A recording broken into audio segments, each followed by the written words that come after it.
Hello friends, welcome to my channel.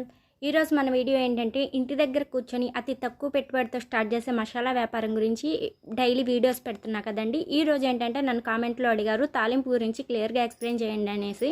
అందుకని ఈరోజు తాలింపు గురించి మీకు క్లియర్గా ఎక్స్ప్లెయిన్ చేస్తున్నాను. అంటే ఎంత క్వాంటిటీలో మనము అట్టలు అనేవి చేసుకోవాలి అనేది ఈ వీడియోలో మీకు చూపిస్తాను. ఈలోపు ఎవరైతే మన ఛానల్ని సబ్స్క్రైబ్ చేయలేదో సబ్స్క్రైబ్ చేయండి. అలాగే వీడియో నచ్చినట్టయితే ఒక చిన్న లైక్ చేయండి.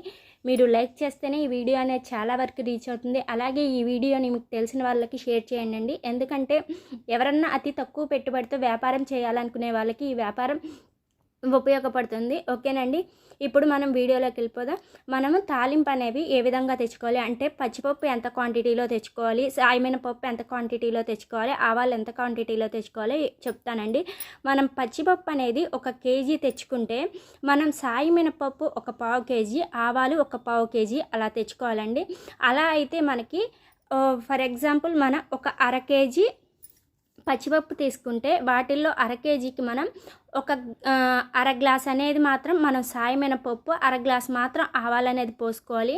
మనకి కేజీకి ఎన్ని అట్టలు అవ్వాలంటే మేమైతే ఒక 2 కేజీలు, మ్యాక్సిమం మేము 5 కేజీలు అలా తెచ్చుకుంటాం. మాకు 5 కేజీలు ఒక వారం రోజులు అలా వస్తాయి అన్నమాట. మీకు కేజీ ప్రకారం చెప్తే ఒక 6-7 అట్టలు అనేవి అవ్వాలన్నమాట. ఒక్కొక్క అట్ట వచ్చేసరికి 150 గ్రాములు అలా ఉండాలి. ఓకేనండి. అలాగే మనం ఈ పచ్చిపప్పు తాలింపులతో పాటు మనం 1/4 కేజీ ఎండుమిరపకాయలు తెచ్చుకొని మనం ఇంట్లో ఉంచుకోవాలండి. ఎందుకంటే మనం ప్యాకింగ్ చేసేటప్పుడు ఒక చిన్న ముక్క అనేది ఎండుమిరపకాయ వేయాలండి. ఎందుకంటే ప్యాకెట్ అనేది చూడటానికి నిండుగా ఉండిద్ది. అలాగే మనం ఇంట్లో తాలింపులు కూర చేసేటప్పుడు తాలింపు వేసేటప్పుడు ఖచ్చితంగా ఎండుమిరపకాయ అనేది వేస్తూ ఉంటారు కదా. అందుకని ఈ చిన్న ఎండుమిరపకాయ ముక్క వేస్తే వాళ్ళకి సాటిస్ఫాక్షన్గా ఉండిద్ది. అలాగే ప్యాకెట్ కూడా చాలా నిండుగా ఉండిద్ది అనమాట. అందుకని చెప్పేసి మీరు ఇవి తాలింపులు తెచ్చుకునేటప్పుడు 1/4 కేజీ మాత్రం ఎండుమిరపకాయలు తెచ్చుకోండి. ఎక్కువ రేట్ అయితే ఉండదు. 1/4 కేజీ వచ్చేసరికి 70 రూపాయలు 60 రూపాయలు అంత మాత్రమే ఉంటుంది, అంతకన్నా ఎక్కువ ఉండదు. అలాగే పచ్చిపప్పు, సాయమైన పప్పు, ఆవాలైనా తక్కువ రేట్లేనండి. నేను ఆల్రెడీ వాటి గురించి వీడియో కూడా పెట్టాను. అలాగే అట్టకి ఎన్ని అట్టలు చేసుకోవాలి, ప్యాకెట్కి ఎన్ని గ్రాములో కూడా చెప్పాను. ఇక్కడ నేను ఎండుమిరపకాయలు మొత్తం చిన్న చిన్న ముక్కలుగా చేసేసి నాకు ఒక 10 అట్టలు కావాలంటే నేను పోసుకుంటున్నానండి. 10 అట్టలకు వచ్చేసరికి మనకి ఎండుమిరపకాయలు వచ్చేసరికి ఒక 15 ఎండుమిరపకాయలు అనేవి అవసరం అవుతాయి. మనం చూసి పోసుకోవాలండి. మనం ఇవి తాలింపులు తెచ్చుకునేటప్పుడు తక్కువ క్వాంటిటీ అయినా తెచ్చుకోవచ్చు. నేను కేజీ పచ్చిపప్పు చెప్పాను కదా, మీరు 1/2 కేజీ తెచ్చుకోవచ్చు. సాయమైన పప్పు 100 గ్రాములు లేకపోతే 150 గ్రాములు అలా అయినా తెచ్చుకోవచ్చు. ఓకేనండి. ఇక్కడ మేమైతే కేజీలో అలా తెచ్చుకుంటాం. ఎందుకంటే మాకు అలవాటు అయిపోయింది కాబట్టి మాకు ఎంత అవసరం అయితే ఐడియా ఉండిద్ది కాబట్టి ఇలా తెచ్చుకొని మేము స్టాక్ అనేది అట్టు పెట్టుకుంటామండి. ఇలా నాకు ఇవాళ 10 అట్టలు కావాల్సి వచ్చి నేను పోస్తున్నాను. కవర్లు వచ్చేసరికి 4 సైజు కవర్లు అండి. నేను ప్యాకెట్కి వచ్చేసరికి ఒక 15 గ్రాములు అలా ఉండాలని చెప్పానండి. మనకు అట్టలు వచ్చేసరికి అట్ట మొత్తం వచ్చేసరికి ఒక్కొక్క షీట్ మొత్తం వచ్చేసరికి 150 గ్రాములు అలా ఉండాలండి. అట్లా అయితేనే మనకి షీట్ అనేది సేల్ అనేది ఎక్కువ ఉంటుంది అనమాట. 130 గ్రాములు 140 గ్రాములు ఉంటే షీట్ అనేది సేల్ అవ్వదు. ఎందుకంటే వాళ్ళు కొన్ని షాపుల వాళ్ళు వెయిట్ అనేది కూడా చెక్ చేసుకుంటూ ఉంటారు అనమాట. వాళ్ళకి ఐడియా ఉండిద్ది ఏ షీట్ ఎంత వెయిట్ ఉండిద్దో వాళ్ళకి ఐడియా ఉండిద్ది అనమాట. అందుకని వాళ్ళు షీట్ వెయిట్ చూసి తక్కువ ఉంటే మాత్రం షాప్లో తీసుకోరండి. అందుకని మ్యాక్సిమం మీరు షీట్స్ 150 గ్రామ్స్ ఉండేటట్టు చూస్తే వాళ్ళు చూడంగానే వాళ్ళకి షీట్ అనేది నిండుగా కనిపిస్తుంది. అలాగే వాళ్ళు తీసుకోవడానికి ఇంట్రెస్ట్ చూపిస్తారు. అలాగే నెక్స్ట్ టైం కూడా వేరే వాళ్ళు వచ్చినా వాళ్ళ దగ్గర తీసుకోకుండా మన దగ్గరే తీసుకుంటారనమాట.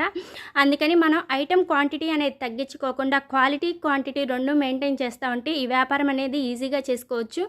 మనం ఇంట్లో కూర్చొని చాలా తక్కువ పెట్టుబడితో స్టార్ట్ చేసే ఈ వ్యాపారం అండి ఇది. మనం ఒకరిని బేస్ చేసుకోవాల్సిన అవసరం లేదు. మన వ్యాపారం మన చేతిలో ఉండిద్ది. మనం ఇంట్లో చేసేసుకొని షాప్స్కి వేసుకోవటమే మన ఓపిక అనమాట. ఎంతసేపు కష్టపడి తిరిగితే అంత లాభం వస్తుంది. తక్కువ టైం తిరిగితే తక్కువ లాభం, ఎక్కువ టైం తిరిగితే ఎక్కువ లాభం. ఒక్కొక్క రోజు సేల్ అనేది లేకపోయినా మనం తిరిగిన దాన్ని బట్టి సేల్ అదే వస్తుందన్నమాట. తిరగలిగినంతసేపు తిరిగేసేసి మనం లాభం అనేది తెచ్చుకోవచ్చు. ఓకేనండి. మనం ఎక్కువ అమౌంట్ అనేది కూడా పెట్టాల్సిన అవసరం లేదు. మేము చెప్పాను కదా, మేము స్టార్టింగ్లో 2,500తో పెట్టాము. ఇప్పుడైతే 6,000 ఉంటే సరిపోతుంది. మీకు అన్ని ఐటమ్స్ వచ్చేస్తాయి. అలాగే మేము 6,000 పెట్టలేమనుకుంటే వాటిల్లో సగం అంటే 4,000 అలా పెట్టిన 3000 పెట్టినా కానీ మీరు తక్కువ ఐటమ్స్ తెచ్చుకోవచ్చు. తక్కువ ఐటమ్స్తో స్టార్ట్ చేసుకున్న తర్వాత అవి రొటేషన్ చేసుకుంటే ఎక్కువ ఐటమ్స్ కూడా పెట్టుకోవచ్చు అనమాట. ఓకేనండి, ఇలా మనం చాలా తక్కువ పెట్టుబడితో ఈజీగా స్టార్ట్ చేసే వ్యాపారం అండి. ఓకేనా, మీకు మేము చేసే మసాలా వ్యాపారంలో ఇంకా మీకు ఏదైనా డౌట్లు ఉంటే కంపల్సరీ నన్ను కామెంట్లో అడగొచ్చండి. మీరు కామెంట్లో అడిగితే నేను కంపల్సరీ వీడియోలో రిప్లై ఇస్తాను. ఓకేనండి, మనం ఒక 4 గ్లాసులు పచ్చిపప్పు వేసుకుంటే ఒక అర గ్లాసు అలా వేసుకోవాలండి. సాయి మినపప్పు కానీ ఆవాలు కానీ. మనం క్వాంటిటీ కూడా చెప్పాను, ప్యాకెట్కి ఎన్ని గ్రామ్స్ అనేది కూడా 15 గ్రాములు అలా ఉండాలి. షీట్ వచ్చేసరికి 150 గ్రాములు ఉండాలి. మనకి మొత్తం పచ్చిపప్పు, సాయి మినపప్పు, ఆవాలు ఈ మొత్తం కలిపి కేజీ ఉంటే మనం 6-7 షీట్లు అనేవి చేసుకోవచ్చు. ఓకేనండి, మనం ఈజీగా చేసేసుకోవచ్చు. మనకి 6-7 షీట్లు అంటే ఒక పావు గంటలో మనం అనేది ప్యాకింగ్ చేసేయచ్చు, అలాగే షీట్ కొట్టేయచ్చు అనమాట.